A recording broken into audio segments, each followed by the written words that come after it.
Hey guys, प्रथमे আপোনাক welcome কৰিছো জব এলাৰ্ট এছকে ইউটিউব চেনেলত। তো আজি মই এইটো ভিডিঅ'ত আলোচনা কৰিম ডিব্ৰুগড়ৰ পৰা ৰিকুৱাৰমেণ্টৰ কাৰণে নটিফিকেশ্যন আহিছে আৰু তাৰ কমপ্লিট ডিটেইলছ মই আপোনাক এইটো ভিডিঅ'ত প্ৰভাইড কৰিম। প্ৰথমতে আপুনি ভিডিঅ'টো কমপ্লিট চাই ল'ব, তাৰ পিছত যদি এইটো ৰিকুৱাৰমেণ্ট ৰিলেটেড কোনো ধৰণৰ কোৱেশ্চন থাকে আপুনি এইটো ভিডিঅ'ৰ কমেন্ট সেকশনত কমেন্ট কৰি দিব। তো আহক দেৰি নকৰি আজিৰ ভিডিঅ'টো আৰম্ভ কৰো। প্ৰথমতে আপুনি যিকোনো ব্ৰাউজাৰ এটা ওপেন কৰি ল'ব আৰু তাতে যদি আপুনি সাৰ্চ কৰে dibrugad.assam.gov.in তেতিয়ালে ডিস্ট্ৰিক্ট কমিশনাৰ যেটো অফিচিয়েল ওয়েবসাইট আছে ডিব্ৰুগড়ৰ তাতে আপুনি ভিজিট কৰিব পাৰিব। এটা সব অফিচিয়েল যেটো নোটিফিকেশন আইছে তাৰ ডিটেইলস খিনি মই আপোনাক সিস্টেমেটিক এই ভিডিওত প্ৰভাইড কৰিম। ডিস্ট্ৰিক্ট কমিশনাৰ যেটো ডিব্ৰুগড়ৰ পৰা আইছে ৰিকুৱাৰমেণ্ট 2025 ৰ কাৰণে আৰু এই ৰিকুৱাৰমেণ্টৰ কমপ্লিট ডিটেইলস মই সিস্টেমেটিক আপোনাক এই ভিডিওত প্ৰভাইড কৰিম। প্ৰথমতে ৰিকুৱাৰমেণ্ট ওভাৰভিউ খিনি চাই লওক। অৰ্গানাইজেশন দি আছে office of the deputy commissioner ডিব্ৰুগড়ৰ পৰা আইছে ৰিকুৱাৰমেণ্ট খিনি। পোষ্ট নেম দি আছে ডিস্ট্ৰিক্ট প্ৰজেক্ট মেনেজাৰৰ কাৰণে আছে। নেক্সট আপোনাৰ ডিস্ট্ৰিক্ট টেকনিক্যাল সাপোৰ্ট স্টাফৰ কাৰণে আছে ভ্যাকেন্সি। টোটাল আপোনাৰ ভ্যাকেন্সি আছে 3, আপুনি এপ্লাই কৰিব পাৰিব। জব যেটো টাইপ হয় এটো কন্ট্ৰাকচুৱেল হ'ব আপোনাৰ জবটো। মোড অফ এপ্লিকেশন আপুনি এপ্লিকেশনটো অফলাইন কৰিব লাগিব। কেনেকৈ আপুনি অফলাইন এপ্লিকেশন কৰিব এইখিনি প্ৰসেস মই আপোনাক এই ভিডিওতে প্ৰভাইড কৰিম।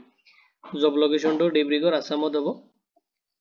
এতিয়া চাওক ভ্যাকেন্সি ডিটেইলস খিনি দি আছে সিস্টেমেটিক আপুনি এটা চেক কৰিব পাৰিব। প্ৰথমতে চাওক প্ৰথম যেটো পোষ্ট আছে ডিস্ট্ৰিক্ট প্ৰজেক্ট মেনেজাৰৰ কাৰণে নাম্বাৰ অফ পোষ্ট আছে 1। salary আপুনি ৰিসিভ কৰিব 22,000 per month আপুনি ৰিসিভ কৰিব যদি আপুনি গ্ৰেজুৱেচন কমপ্লিট কৰিছে। এডুকেশনাল কোৱালিফিকেশন বিচাৰিছে গ্ৰেজুৱেচন লগতে বিচাৰিছে আপুনি কম্পিউটাৰ প্ৰফিচিয়েন্সি থাকিব লাগিব। এক্সপেৰিয়েন্স বিচাৰিছে মিনিমাম 2 ইয়াৰ্স আপোনাৰ এক্সপেৰিয়েন্স থাকিব লাগিব। নেক্সট যেটো পোষ্ট আছে ডিস্ট্ৰিক্ট টেকনিক্যাল সাপোৰ্ট স্টাফৰ কাৰণে নাম্বাৰ অফ পোষ্ট আছে 2। salary আপুনি ৰিসিভ কৰিব 14,000 per month আপুনি ৰিসিভ কৰিব আৰু কোৱালিফিকেশন বিচাৰিছে আপুনি যদি 12 পাস কৰিছে প্লাস ITI কৰিছে বা তেনেকুৱা কোনো ধৰণৰ ডিপ্লোমা কৰিছে আপুনি তেতিয়ালে আপুনি এপ্লাই কৰিব পাৰিব। এক্সপেৰিয়েন্স বিচাৰিছে মিনিমাম আপোনাৰ 1 ইয়াৰ এক্সপেৰিয়েন্স থাকিব লাগিব তেতিয়ালে আপুনি পোষ্ট খিনি কাৰণে এপ্লাই কৰিব পাৰিব। ইম্পৰ্টেন্ট ডেটস খিনি চাই লওক। এপ্লিকেশন অলৰেডি স্টাৰ্ট হৈছে 9 জুন 2025 ৰ 10 AM ৰ পৰা আৰু আপুনি লাষ্ট আপোনাৰ এপ্লিকেশনটো সাবমিট কৰিব পাৰিব 13 জুন 2025 ৰ 4 PM লৈ কিনে। এটা সব পোষ্ট খিনিত এপ্লাই কৰোতে আৰু কিছুমান এলিজিবিলিটি ক্ৰাইটেৰিয়া আপুনি ফলো কৰিব লাগিব। যত আপোনাৰ এজ লিমিটেড দি আছে মেক্সিমাম আপুনি 41 ইয়াৰ্স লৈ কিনে এপ্লাই কৰিব পাৰিব আৰু এটা আপুনি ক্যালকুলেশন কৰিব লাগিব 1 জানুৱাৰী 2025 ৰ ডেট হিচাপত। এজ ৰিলেক্সেশন খিনি এপ্লিকেবল হ'ব যদি এজ পাৰ দা গভৰ্নমেন্ট যেটো ৰুলস আছে এই হিচাপত আপুনি এজ ৰিলেক্সেশন খিনি ৰিসিভ কৰিব। এডুকেশনাল কোৱালিফিকেশন বিচাৰিছে যদি আপুনি ডিস্ট্ৰিক্ট প্ৰজেক্ট মেনেজাৰৰ কাৰণে এপ্লাই কৰে তেতিয়ালে আপুনি গ্ৰেজুৱেচন কমপ্লিট কৰা হ'ব লাগিব। লগতে আপুনি এনি ডিসিপ্লিনৰ পৰা আপুনি গ্ৰেজুৱেচন কৰিলে এপ্লাই কৰিব পাৰিব। উইথ আপোনাৰ থাকিব লাগিব কম্পিউটাৰ লিটাৰেসি। নেক্সট যদি আপুনি ডিস্ট্ৰিক্ট টেকনিক্যাল সাপোৰ্ট স্টাফৰ কাৰণে এপ্লাই কৰে আপুনি যদি এইচএস পাস কৰিছে মানে হায়াৰ সেকেন্ডাৰী কোৱালিফাইড কৰিছে লগতে আপোনাৰ ডিপ্লোমা থাকিব লাগিব IT ওপৰত তেতিয়ালে আপুনি পোষ্ট খিনি কাৰণে এলিজিবল হ'ব এন আপুনি এপ্লাই কৰিব পাৰিব।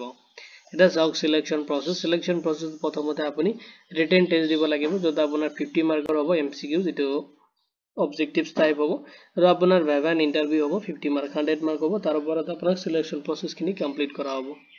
এটা চাওক কেনেকৈ আপুনি এপ্লাই কৰিব হাউ টু এপ্লাই। এপ্লাই কৰিবলৈ প্ৰথমতে আপুনি ভিজিট কৰিব লাগিব অফিচিয়েল ওয়েবসাইটত যেটো লিংক মই আপোনাক এই ভিডিওৰ ডেসক্ৰিপচনত প্ৰভাইড কৰি দিম আৰু তাতে ক্লিক কৰি কিনে আপুনি এপ্লিকেশন ফৰ্ম এটা ডাউনলোড কৰিব লাগিব আৰু তাতে ফিল আপ কৰিব আপুনি কেয়াৰফুলি আৰু তাতে এটাচ কৰিব লাগিব কিছুমান ডকুমেন্ট যত আপোনাৰ এডুকেশনাল কোৱালিফিকেশন লাগিব যেটো সাৰ্টিফিকেট আছে মাৰ্কশিট খিনি আপুনি এটাচ কৰিব। এজ প্ৰুফৰ কাৰণে আপুনি এটা ডকুমেন্টস তাতে এটাচ কৰিব পাৰিব। এজ প্ৰুফ হিচাপত ৰিসেন্ট আপুনি passport size 3 copy colour photograph লাগিব। যদি আপোনাৰ এক্সপেৰিয়েন্স আছে এক্সপেৰিয়েন্স সাৰ্টিফিকেট তাতে এটাচ কৰি দিব লাগিব আৰু পোষ্ট খিনিত আপোনাৰ মিনিমাম 1 and 2 ইয়াৰ্স এক্সপেৰিয়েন্স বিচাৰিছে যেহেতুকে লগত আপুনি দিব লাগিব employee exchange registration certificate and আপোনাৰ ফটো ID প্ৰুফ এটা দিব লাগিব আপুনি যাতে পেন কাৰ্ড ইউজ কৰিব পাৰিব। নেক্সট আপুনি সাবমিট কৰিব লাগিব যেটো ৰিসেপশনিষ্ট কাউন্টাৰ আছে office of the deputy commissioner ডিব্ৰুগড়ত তাতে আপুনি সাবমিট কৰিব লাগিব আৰু লাষ্ট ডেট অলৰেডি গমে পাইছে 13 জুন 2025 ৰ 4 PM লৈ কিনে আপুনি এপ্লাই কৰিব পাৰিব। ইম্পৰ্টেন্ট লিংক খিনি মই আপোনাক এই ভিডিওৰ ডেসক্ৰিপচনত দি দিম তাতে আপুনি ক্লিক কৰিলে চেক কৰিব পাৰিব এন এপ্লিকেশন ফৰ্মটো আপুনি অফিচিয়েল নোটিফিকেশনত পাই যাব যেটো লিংক মই আপোনাক এই ভিডিওৰ ডেসক্ৰিপচনত প্ৰভাইড কৰি দিম। এটা অফিচিয়েল ওয়েবসাইট আপুনি ভিজিট কৰিলে অফিচিয়েল ওয়েবসাইটত ভিজিট কৰিব পাৰিব। যিখিনি ইম্পৰ্টেন্ট লিংক আছে মই আপোনাক এই ভিডিওৰ ডেসক্ৰিপচনত প্ৰভাইড কৰি দিম। এটো ৰিকুৱাৰমেন্ট ৰিলেটেড কোনো ধৰণৰ কোৱেশ্চন থাকিলে আপুনি এই ভিডিওৰ কমেন্ট সেকশনত কমেন্ট কৰি দিব। ভিডিওটো চোৱাৰ বাবে ধন্যবাদ। দেখি মই আজিৰ ভিডিও ইমানতে সামৰিছো।